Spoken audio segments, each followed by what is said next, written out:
Quite staggering story that shows you really the brutality that now generations, decades of war since 1979 in Afghanistan has done to even its very youngest here. Often a war we got a sanitized version of during the American military presence there at its height. But Wasil Ahmad, 11 or 12 years old, was shot dead as he went out shopping for groceries for his mother, brother and sisters by gunmen on a motorbike who targeted him specifically. The Taliban then said, well, we were responsible for that, and it's part of the growing brutality they are certainly showing to different sectors of society.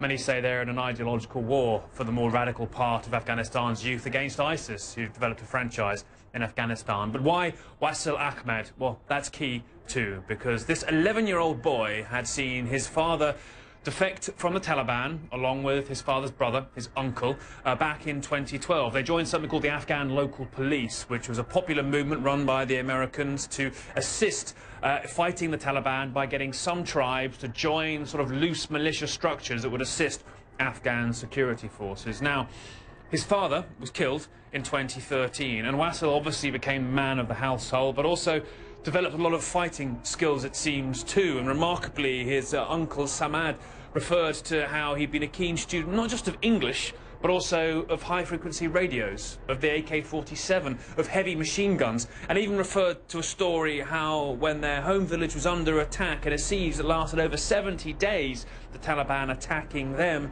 18 of the fighters defending that village being killed. Wasil himself says his uncle took some sort of command of the fighters during the siege when they were under attack, used a heavy machine gun very effectively, had become to some degree a frontline warrior at age about 10 or 11. Staggering how young people on the front lines really are there, and frankly also too how Afghan local police would have allowed a child of that age to be in those ranks. But still, the sort of celebrity he gained locally when his family had to relocate for their own safety to the main capital of Uruzgan province, always a very volatile, violent place, the capital town and count, obviously led the Taliban to do the dastardly crime, frankly, they carried out on Monday, and that's the targeted assassination of an 11-year-old boy by gunmen on a motorbike.